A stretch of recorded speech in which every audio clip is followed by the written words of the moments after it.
Hello दोस्तों, नमस्कार। आप सभी का स्वागत है डीआरके टीवी पर। मैं हूं आपका दोस्त डॉक्टर कन्हैया, बीकानेर राजस्थान से। साइकेट्रिस्ट, मनोचिकित्सक, काउंसलर, सेक्सोलॉजिस्ट और डी एडिक्शन स्पेशलिस्ट मतलब नशा मुक्ति विशेषज्ञ। दोस्तों, आज इस वीडियो के माध्यम से मैं आप सभी को एक बहुत ही इंपॉर्टेंट प्रॉब्लम के बारे में बताने वाला हूं। बहुत सारे लोगों को इस तरह की शिकायत रहती है कि उनके सीने में हर वक्त जलन सी रहती है, आग सी लगती रहती है, हमेशा खट्टी खट्टी डकारे सी आती रहती है, उल्टी जैसा महसूस होता रहता है, गले के अंदर खराश सी रहती है और उनको हर वक्त कफिंग सी होती रहती है, जिसकी वजह से वो रात को सो भी नहीं पाते। जैसे ही कुछ खाते हैं उसके बाद में उनको बहुत ज़्यादा जलन लगने लग जाती है। अक्सर ये प्रॉब्लम हमारी एंजाइटी, ये जो हमारा दिमाग है, उससे कनेक्टेड होती है, क्योंकि लोग ऐसा शिकायत करते हैं कि हमारी जांचें सारी नॉर्मल हैं, हम लंबे टाइम से ट्रीटमेंट ले रहे हैं, फिर भी हमें इस चीज़ में कोई रिलीफ नहीं है। अच्छा, ये प्रॉब्लम तब बहुत ज़्यादा होने लग जाती है जब भी हमारे दिमाग में स्ट्रेस पड़ता है या हमारे दिमाग में बहुत ज़्यादा नेगेटिव थॉट्स चल रहे होते हैं, ओवर थिंकिंग हो रही होती है, उस समय ये प्रॉब्लम हमें बहुत ज़्यादा होती है। तो ये सारा कैसे कनेक्टेड है, इसी के ऊपर ये पूरा वीडियो है कि ये चीज़ें हमारे एंजाइटी के अंदर कैसे कॉमन है, किस तरह से होती है। दोस्तों, सबसे पहले तो हम ये समझ लेते हैं कि हमारा खाना किस तरह से डाइजेस्ट होता है। दोस्तों, जब भी हम खाना खाते हैं वो हमारे मुंह के अंदर उसको चबाया जाता है, मुंह से ये खाना हमारे इसोफेगस में आता है। इसोफेगस, हमारे जो गला है, उस गले के अंदर दो नलियां होती है, एक तो आगे वाली नली और एक पीछे वाली नली। जो आगे वाली नली है उसमें ऑक्सीजन है, वो हमारे शरीर में पहुंचती है, जो ऑक्सीजन है वायु हमारे शरीर में जाती है। जो पीछे वाली नली है उसको खाने की नली बोलते हैं, इसोफेगस बोलते हैं, जिसमें से खाना उसके अंदर जाता है और वहां से खाना होते हुए वो हमारे पेट में आता है। दोस्तों, इसोफेगस और जो पेट है उसके बीच में एक गेट लगा होता है जो सामान्यतः बंद रहता है। जैसे ही खाना नीचे पहुंचता है इसोफेगस में, वो गेट खुलता है और वो खाना हमारे स्टोमक में, हमारे पेट में आ जाता है। जैसे ही खाना स्टोमक में, हमारे पेट में आता है, वो गेट बंद हो जाता है। तो सामान्यतः ये गेट बहुत टाइटली बंद रहता है, खुलता नहीं है। लेकिन कई बार मान लो किसी गड़बड़ की वजह से ये अगर गेट खुल जाए तो स्टोमक का सारा कंटेंट हमारे इसोफेगस में आ जाता है। दोस्तों, जो स्टोमक है उसके अंदर जो खाना है उसको पचाया जाता है। पचाने के लिए कुछ डाइजेस्टिव जूसेस की जरूरत पड़ती है और उसी डाइजेस्टिव जूस के अंदर एक होता है गैस्ट्रिक एसिड, हाइड्रोक्लोरिक एसिड जो होता है। हाइड्रोक्लोरिक एसिड, इसकी पीएच 1.5 से 3.5 के बीच में होती है। बहुत ज़्यादा स्ट्रॉन्ग एसिड होता है। इसको अगर आप हाथ पे रखो तो हाथ जल सकता है, हाथ के अंदर छेद निकल सकता है, इतना ज़्यादा स्ट्रॉन्ग होता है। लेकिन स्टोमक की वॉल को इसमें कोई प्रॉब्लम नहीं है। क्यों? क्योंकि यहाँ पर प्रोटेक्टिव लेयर लगी होती है जिससे ये सेफ रहता है। लेकिन आपका जो इसोफेगस है उसके अंदर ये प्रोटेक्टिव लेयर नहीं होती।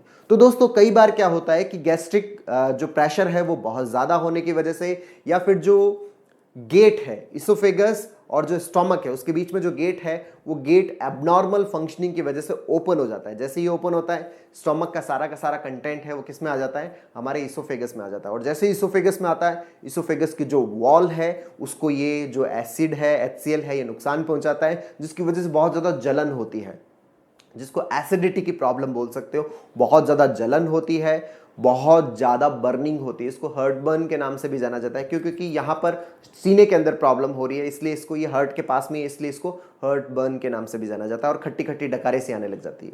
दोस्तों, जो इसोफेगस का जो नीचे वाला जो दरवाजा है या गैस्ट्रिक प्रेशर है, ये जो कंट्रोल होता है, ये कंट्रोल होता है हमारे ऑटोनॉमिक नर्वस सिस्टम से।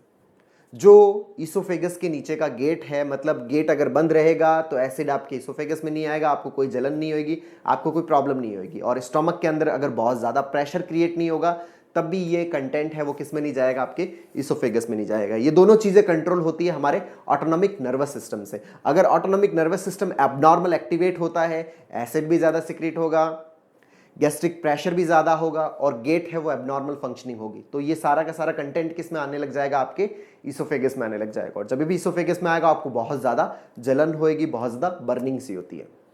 ये जो ऑटोनॉमिक नर्वस सिस्टम है ये कंट्रोल होता है हमारे लिम्बिक सिस्टम से। और लिम्बिक सिस्टम जब एबनॉर्मल एक्टिवेट होता है तो आपको एएनएस को और उसके बाद आगे प्रॉब्लम होती है। और लिम्बिक सिस्टम की एबनॉर्मल एक्टिवेशन कब होता है? जब भी हमें एंजाइटी होती है, जब भी हमें घबराहट होती है, जब भी हमें बेचैनी होती है, हमारा जो लिम्बिक सिस्टम है वो एबनॉर्मल एक्टिवेट होता है और ये हमारे एएनएस को एक्टिवेट करता है। एएनएस हमारे एसिड के सिक्रेशन को बढ़ाता है, गैस्ट्रिक प्रेशर को बढ़ाता है। और जो नीचे वाला जो दरवाजा है, इसोफेगस के नीचे वाला जो दरवाजा है स्टोमक और इसोफेगस के बीच में, वो एबनॉर्मल फंक्शनिंग हो जाती है, जिसकी वजह से ये कंटेंट है वो आपके इसोफेगस में आ जाता है। और जैसे इसोफेगस में आता है आपके सीने में बहुत ज़्यादा जलन होने लग जाती है, खट्टी खट्टी डकारें आने लग जाती है, आग सी लगने लग जाती है।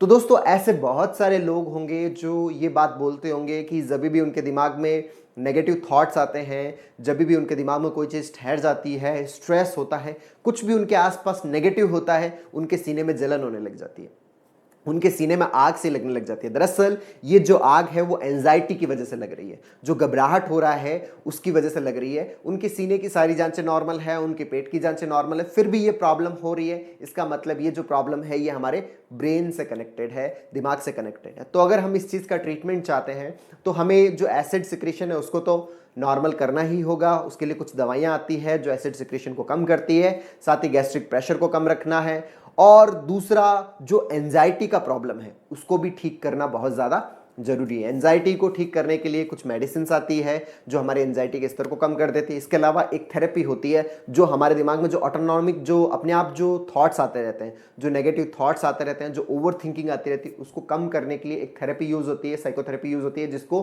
कॉग्निटिव बिहेवियरल थेरेपी बोलते हैं। या प्रॉपर साइकोथेरेपी की ट्रेनिंग लेनी बहुत ज़्यादा ज़रूरी है, जिसकी वजह से हम हमारे थॉट्स के ऊपर कंट्रोल अचीव कर पाते हैं। अगर हम चाहते हैं कि हम इस प्रॉब्लम से दूर हों तो इसके लिए प्रॉपर ट्रीटमेंट है कि आपकी एंजाइटी का स्तर कम हो, गैस्ट्रिक प्रेशर कम हो, एसिड सिक्रेशन कम हो। एंजाइटी के स्तर के लिए हमें हमारे ब्रेन को रिलैक्स करना सीखना पड़ेगा, जिसमें जो CBT है, कॉग्निटिव बिहेवियरल थेरेपी है, वो बहुत ज़्यादा इंपॉर्टेंट रोल प्ले करती है। इस तरह की प्रॉब्लम दोस्तों बहुत लंबे टाइम तक रहती है, बहुत क्रॉनिक प्रॉब्लम्स रहती है जिन लोगों को, उनके अंदर ये एंजाइटी के साथ में बहुत कॉमन हो सकती है। आप अपनी प्रॉब्लम को इसके साथ में कनेक्ट करके देख सकते हैं। और दोस्तों हम लोग CBT के लाइव वेबिनार्स भी लेते हैं। अगर आप इंटरेस्टेड हैं तो आप अपना नाम और अपना एड्रेस इस नंबर पर व्हाट्सअप कर सकते हैं। और अब तक यदि आपने मेरे यूट्यूब चैनल DRKTV को सब्सक्राइब नहीं किया तो प्लीज़ उसे सब्सक्राइब करें, ताकि नए वीडियो का नोटिफिकेशन आपको सबसे पहले मिले। साथ में घंटी का बटन दबाना मत भूलिएगा। दोस्तों उम्मीद करता हूँ आपको ये वीडियो पसंद आया होगा। नीचे कमेंट बॉक्स में लिखकर जरूर बताइएगा। और अगर आप योगा और मेडिटेशन में इंटरेस्टेड है तो मैंने हमारे नए यूट्यूब चैनल लोकेश योगी का जो लिंक है नीचे डिस्क्रिप्शन में देख रखा है। आप उसके थ्रू बहुत सारे योगा और मेडिटेशन के वीडियोस ले सकते हैं, उनका एक्सेस ले सकते हैं। बहुत बहुत धन्यवाद दोस्तों। जय हिंद, जय भारत।